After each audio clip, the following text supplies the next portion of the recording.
Apreciados hermanos, explico la palabra del domingo sexto del tiempo de Pascua. La primera lectura es del libro de los Hechos de los Apóstoles, capítulo 10, versículos 25 a 48. La visita de Pedro al centurión Cornelio.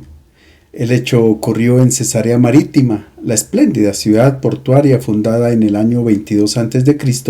por Herodes el Grande, quien le dio el nombre de Cesarea para honrar al emperador de la época, César Augusto. En esta ciudad había una fuerte guarnición militar y era allí donde residía el procurador romano. Uno de los comandantes de la guarnición era un centurión llamado Cornelio, quien, al igual que su colega el centurión de Cafarnaúm, profesaba un profundo respeto por la religión de Israel. Era un hombre justo, temeroso de Dios, rezaba, repartía limosnas, amaba al pueblo de Israel, pero todavía no había sido aceptado en la religión judía porque aún no se había sometido al rito de la circuncisión, por tanto permanecía impuro, inaccesible al grupo de los israelitas piadosos. El centurión Cornelio recibió un mensaje de un ángel de Dios que le dijo: sus oraciones han sido escuchadas. Ahora envía algunos hombres a Jope y haz venir a Simón, el que tiene por sobrenombre Pedro. Pedro era un tradicionalista orgulloso de su propia elección, defendía su identidad religiosa, siempre había evitado el contacto con extranjeros para no ser inducido a la idolatría. Había observado con escrúpulo las prohibiciones y prescripciones que los rabinos le habían enseñado, pero transcurridos algunos años después de Pentecostés, los acontecimientos comenzaron a mover los cimientos de sus certezas. Pedro se cuestionó si las discriminaciones eran queridas por Dios o era fruto del pensamiento humano, y finalmente comprendió que todos los seres humanos son hijos de Dios y, superando sus tradiciones, su mentalidad, su cultura y su religiosidad, escuchó al Espíritu que le pedía ir a donde la familia del centurión Cornelio, que lo esperaba en oración. Pedro se pone en camino hacia Cesarea.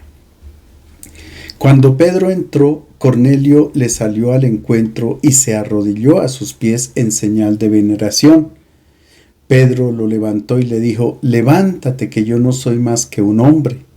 Pedro tomó la palabra: verdaderamente reconozco que Dios no hace diferencia entre las personas, sino que acepta a quien lo respeta y practica la justicia, de cualquier nación que sea. Pedro no había acabado de hablar cuando el Espíritu Santo bajó sobre todos los oyentes. Los creyentes convertidos del judaísmo se asombraban al ver que el don del Espíritu Santo también se concedía a los paganos, ya que los oían hablar en diversas lenguas y proclamar la grandeza de Dios. Entonces intervino Pedro: ¿puede alguien impedir que se bauticen con agua los que han recibido el Espíritu al igual que nosotros? Y ordenó que los bautizaran invocando el nombre de Jesucristo. Ellos le rogaron que se quedara unos días. En nuestro pasaje es Dios quien dirige toda la trama del relato. Es Dios quien, en una visión, pide a Cornelio que mande llamar a Pedro, y es Dios quien arrebata a Pedro en éxtasis y le prepara para ir al encuentro de Cornelio. Cornelio recibe a Pedro arrojándose a sus pies. Esta era una práctica habitual con la que se recibía a un hombre de Dios. Así lo hizo la mujer sunamita cuando llegó el profeta Elías a su casa. Sin embargo, Pedro quiso evitar este gesto porque él también era un hombre y recordaba las palabras de Jesús cuando pedía a sus discípulos que evitaran toda clase de honores y la costumbre de ocupar los primeros puestos. Estos gestos eran apreciados por los escribas y fariseos, y los primeros cristianos evitaban que estas ceremonias fueran introducidas en la comunidad cristiana. Pedro reconoce que Dios no hace diferencia entre las personas. Aún no lo tenía del todo claro, pero comenzaba a comprender las enseñanzas de Jesús. No existen dos categorías de personas, las puras e impuras. Para Dios todos son puros porque todos son sus criaturas, todos son sus hijos. No obstante, Pedro haya seguido muy de cerca a Jesús, aún le costaba despegarse de las tradiciones judías. El Espíritu se encargó de desmantelar los esquemas dictados por presuntos privilegios raciales y le mostró que podía relacionarse con paganos incluso antes de ser bautizados. Cornelio es el primer pagano oficialmente admitido en la comunidad cristiana. Su conversión marca un viraje decisivo en la proclamación del Evangelio que a partir de este momento se abre también a los paganos. El abrazo entre el grupo de judíos llegados a Cesarea junto con Pedro y los paganos de la familia de Cornelio representa el encuentro de dos pueblos que hasta aquel momento habían cultivado prejuicios recíprocos y es la señal del reino de Dios, del nuevo mundo en el cual toda discriminación desaparecerá completamente. Como dice Pablo, ya no hay judío ni griego, no hay esclavo ni libre, no hay varón ni mujer, porque todos ustedes son uno en Cristo Jesús. Es el Evangelio el que nos ayuda y anima a caminar juntos, a ser solidarios en el sufrimiento, a aceptar la diferencia y la diversidad. De este modo, construimos una iglesia en comunión, participación y misión. La segunda lectura es de la primera carta de Juan, capítulo 4, versículos 7 a 10. La identidad del cristiano se manifiesta en el amor a Dios y a los hermanos. La carta nos ofrece una de las reflexiones más sorprendentes sobre el Dios cristiano. Es el Dios amor. El amor viene de Dios, nace en Él y se comunica a todos sus hijos. Y como sabemos que realmente somos hijos de Dios, porque amamos a nuestros hermanos. Queridos hermanos, amémonos unos a otros porque el amor viene de Dios. Todo el que ama es hijo de Dios y conoce a Dios. Quien no ama no ha conocido a Dios, ya que Dios es amor. Dios ha demostrado el amor que nos tiene enviando al mundo a su Hijo único para que vivamos gracias a Él. En esto consiste el amor, no en que nosotros hayamos amado a Dios, sino en que Él nos amó y envió a su Hijo para que, ofreciéndose en sacrificio, nuestros pecados quedaran perdonados. La tradición religiosa proclamaba que los israelitas eran hijos de Abraham. Esto afirmaban unos judíos en controversia con Jesús en el Evangelio de Juan. Ellos dicen, nuestro padre es Abraham, y Jesús responde, si fueran hijos de Abraham, harían las obras de Abraham, pero ustedes obran como su padre. Ellos reaccionaron, tenemos un solo padre que es Dios. Y Jesús replicó, el padre de ustedes es el diablo, y ustedes quieren cumplir los deseos de su padre. Él era homicida desde el principio. Son palabras muy duras las que dirige Jesús a los judíos, pero Él quería dejar bien claro que Él era el unigénito de Dios, porque solo en Él se habían manifestado en plenitud las obras del Padre.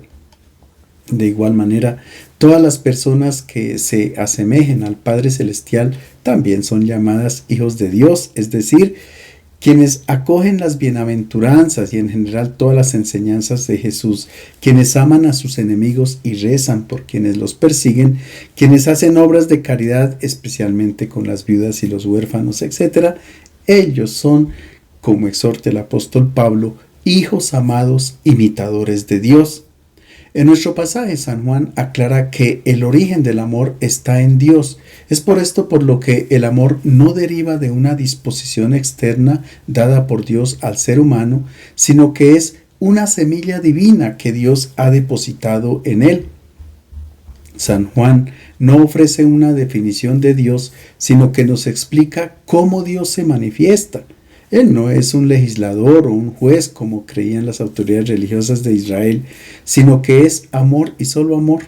En consecuencia, todo el que ama ha nacido de Dios y conoce a Dios, y quien no ama no ha conocido a Dios porque el amor es la vida de Dios.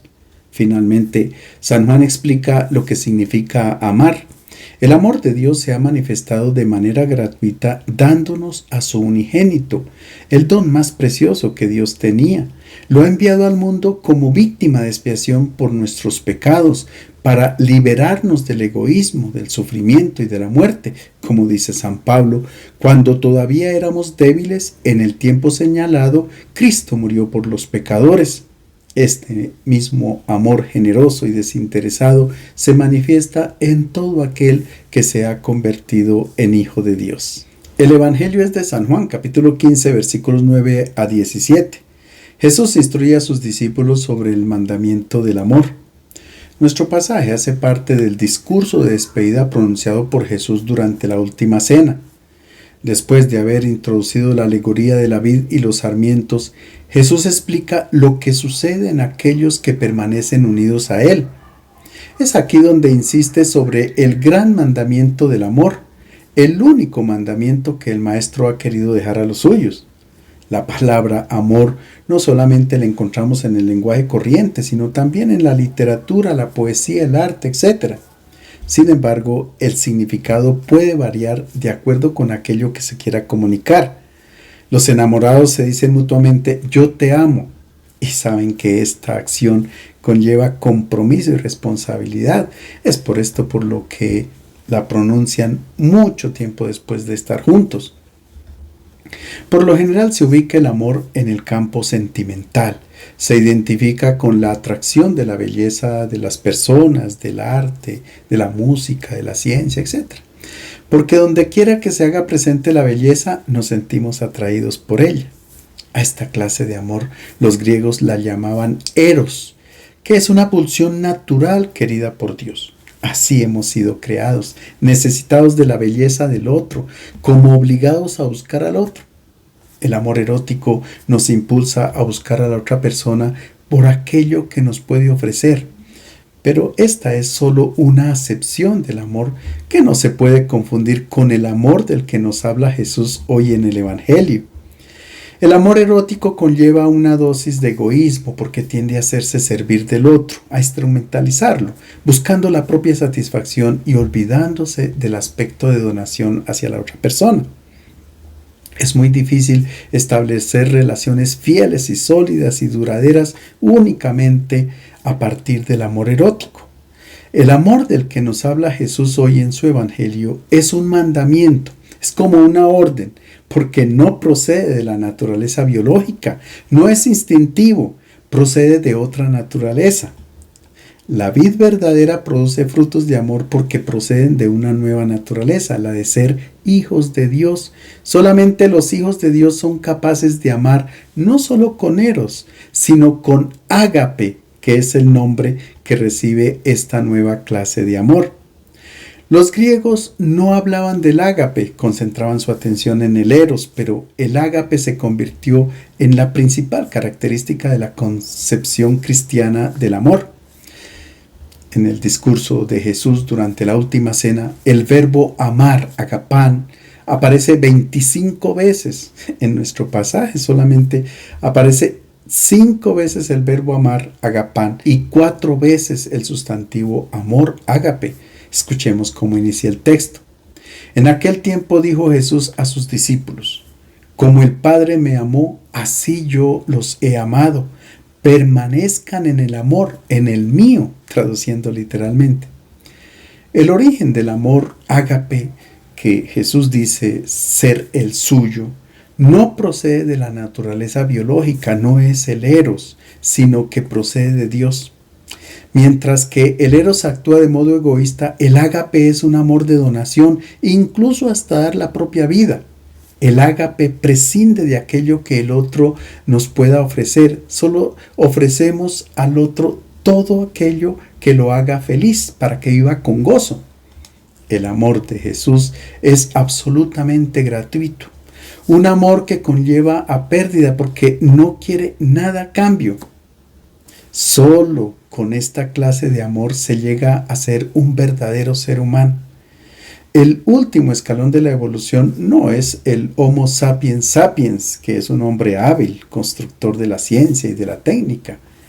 El último eslabón de la evolución es el hombre que ama, porque el sapiens sapiens puede ser aún una bestia feroz, violento, mentiroso, corrupto, uno que esclaviza, etc.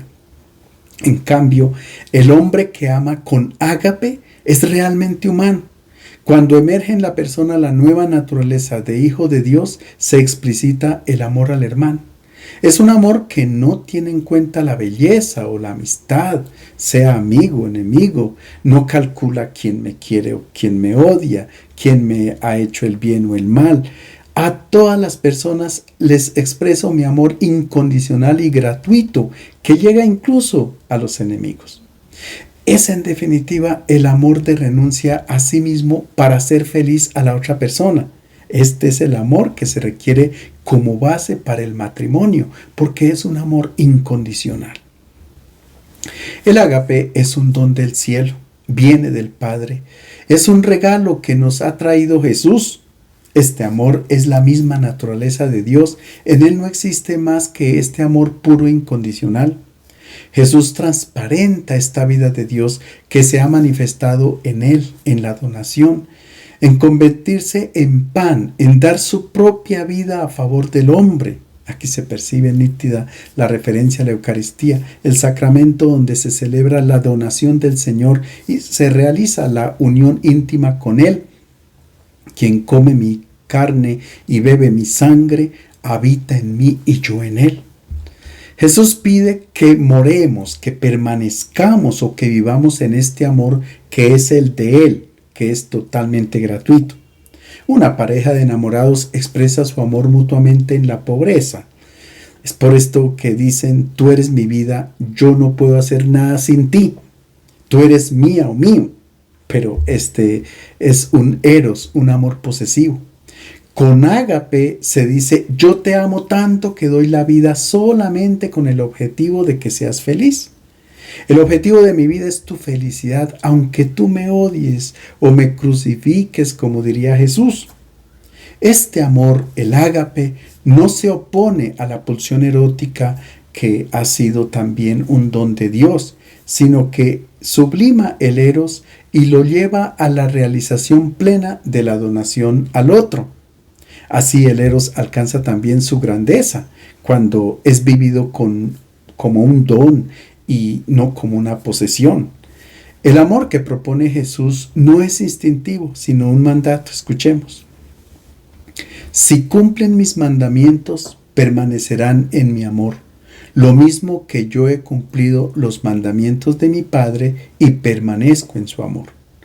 Les he dicho esto para que participen de mi alegría y sean plenamente felices. Este es mi mandamiento, que se amen unos a otros como yo los he amado. Jesús dice: si cumplen mis mandamientos, morarán, permanecerán en mi amor. Esta manera de hablar la encontramos en el contexto del Medio Oriente antiguo y por supuesto en el Antiguo Testamento. La Biblia recoge el lenguaje de las relaciones que existían entre un rey soberano y sus reyes vasallos o aliados. Las relaciones entre ellos se regían por tratados y alianzas que garantizaban la fidelidad de unos con otros. Y se utilizaba el lenguaje de las relaciones familiares, donde el rey soberano se convertía como en un papá para el rey vasallo, y el vasallo respetaba al soberano como el hijo respeta al padre, y el soberano ayudaba y protegía al rey vasallo como un padre a su hijo. Esto implicaba que el vasallo obedeciera todos los mandatos y órdenes del soberano como signo de amor, de filiación que se establecía entre ellos. Por tanto, observar los mandamientos y amar al soberano son sinónimos y connotan una relación más profunda que un amor espontáneo entre dos sujetos. Así se entiende el Shema Israel. Escucha, Israel, amarás al Señor tu Dios con todo tu corazón, con toda tu alma y con todas tus fuerzas. También se comprende lo que Moisés dice al pueblo: y ahora, Israel, ¿qué es lo que te pide el Señor tu Dios? Solamente que lo ames y que cumplas los mandamientos y los preceptos del Señor que yo te prescribo hoy para que seas feliz. Ahora bien, Jesús dice: si cumple mis mandamientos, permanecerán en mi amor. Pero enseguida afirma que el mandamiento es uno solo, que se amen unos a otros como Él los ha amado. Por tanto, no se trata de los mandamientos del Primer Testamento. Ellos, al igual que los mandatos de los soberanos a los reyes vasallos, son una ley externa escrita en piedra que el pueblo debe aprender y cumplir. Los mandamientos que Jesús cumplía estaban dentro de Él y ahora están dentro de nosotros. Jesús no obedecía órdenes externas, no obedecía órdenes al Padre como si Él cada día le dijera qué tenía que hacer, no, sino que las órdenes brotaban de su naturaleza de ser hijo de Dios. Era su naturaleza misma la que lo llevaba a amar incondicionalmente. Es cierto que los mandamientos son muchos, pero solo son aclaraciones de un único mandamiento, el que Jesús ha practicado de manera perfecta, el amor a la persona. Es el amor al ser humano el que se convierte en punto de referencia de todas las opciones morales, porque es la única manera que tenemos para mostrar nuestro amor a Dios, como dice San Juan en su primera carta. Quien no ama al hermano a quien ve, no puede amar a Dios a quien no ve. Y San Pablo afirma, quien ama al hermano ha cumplido toda la ley, porque toda la ley se cumple con un precepto: amarás a tu prójimo como a ti mismo. Estos son los mandamientos recibidos de Dios, el amor a Él y al prójimo, y el mismo San Juan nos dice que este amor no se puede expresar solamente con palabras, sino con hechos. Y en el capítulo 4 de su carta afirma que no hemos sido nosotros quienes hemos amado a Dios, sino que Él nos amó primero y envió a su Hijo. Y si Dios nos amó así, entonces tendremos que amar al hermano que ha sido generado del mismo Dios. No nos dice que entonces debemos amar a Dios, sino al hermano. El primer testamento no conocía esta clase de amor que nos ha traído Jesús. Allí existía la regla: todo lo que quieran que te hagan, tú debes hacerlo a los demás. Y esta era la ley y los profetas.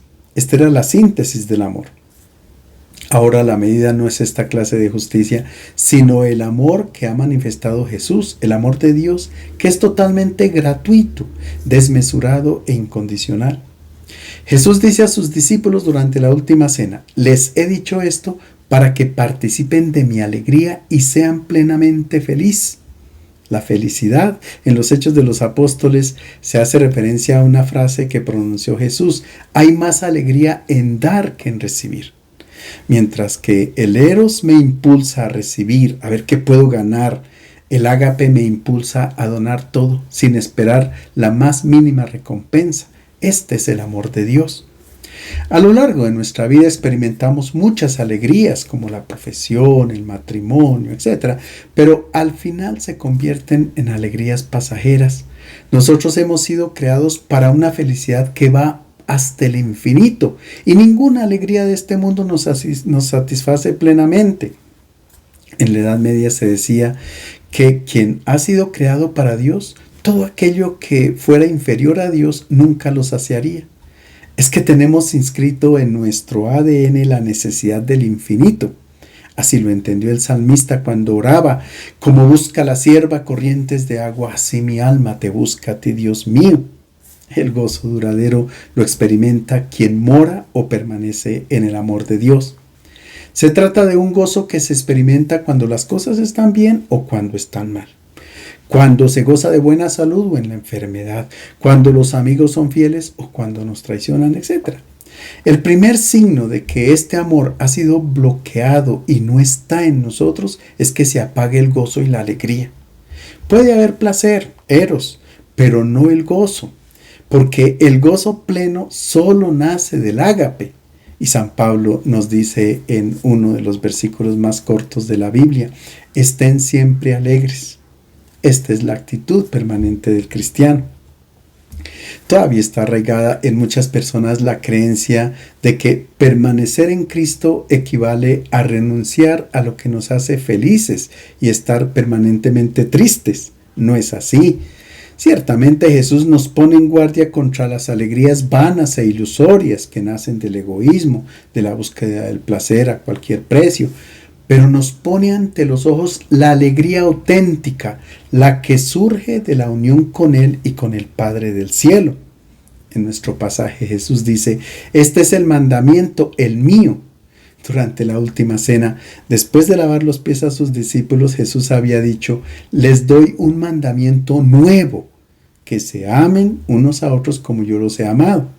Comparando las dos fórmulas con que viene presentado el único mandamiento, se nota una ligera pero significativa diferencia. Antes el mandamiento era nuevo, ahora es el suyo, casi como si hubiera dejado de ser nuevo.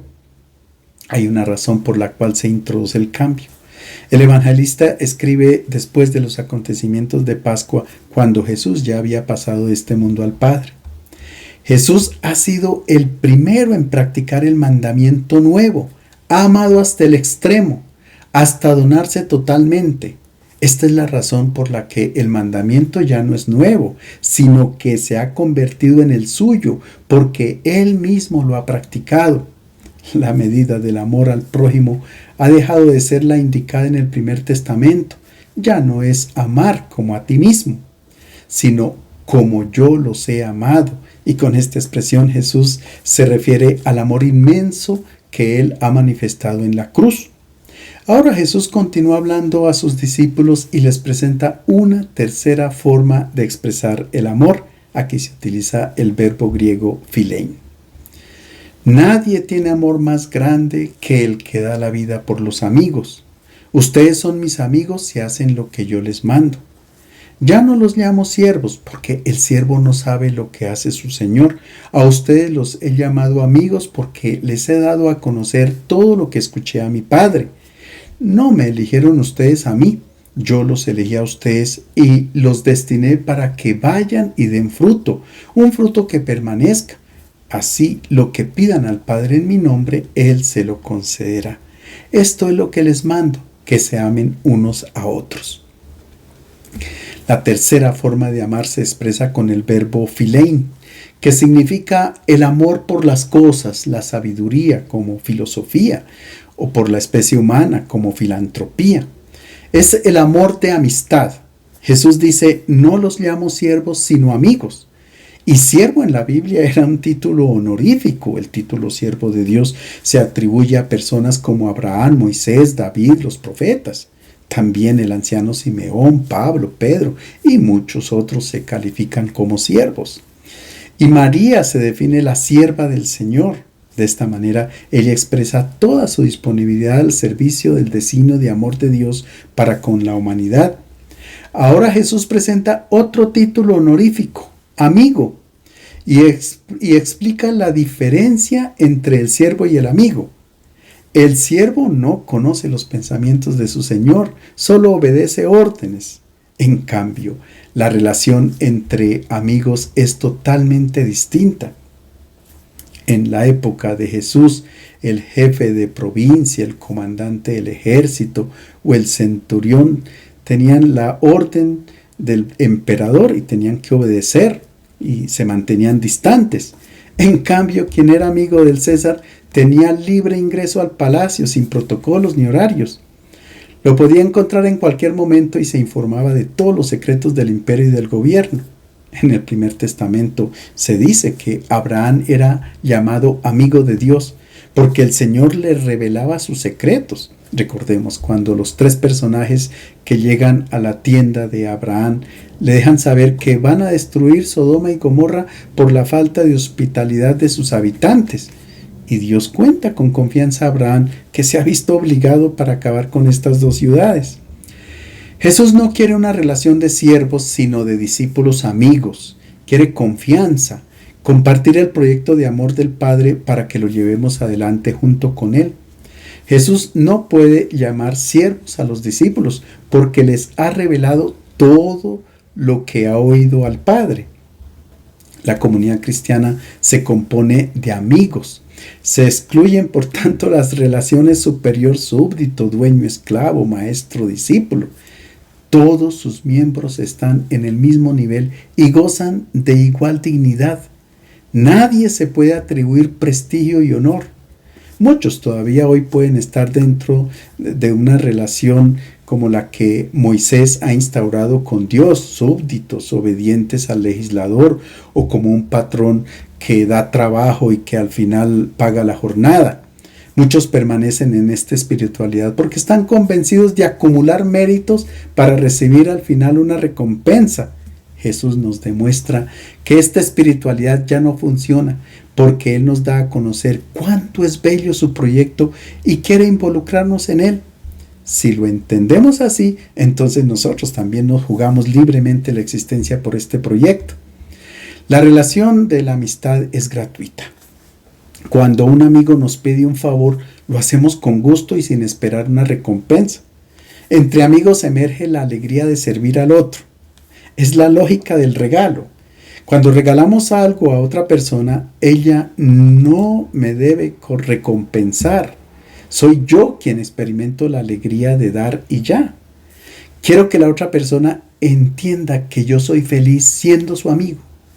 Cuando no hay una verdadera relación de amistad, se recibe el regalo y se piensa, ¿y ahora yo cómo hago para devolver otro regalo? No. La amistad nace de la gratuidad. Jesús concluye diciendo que se amen los unos a los otros. Esta es la síntesis del programa de Jesús. Más allá de este amor es imposible encontrar una realización humana superior, porque esto es lo máximo de lo humano. Este amor revela que en el hombre está presente una vida que no proviene del barro de la tierra, sino una vida que ha sido donada desde lo alto del Padre del cielo. Les deseo felices Pascuas y feliz domingo.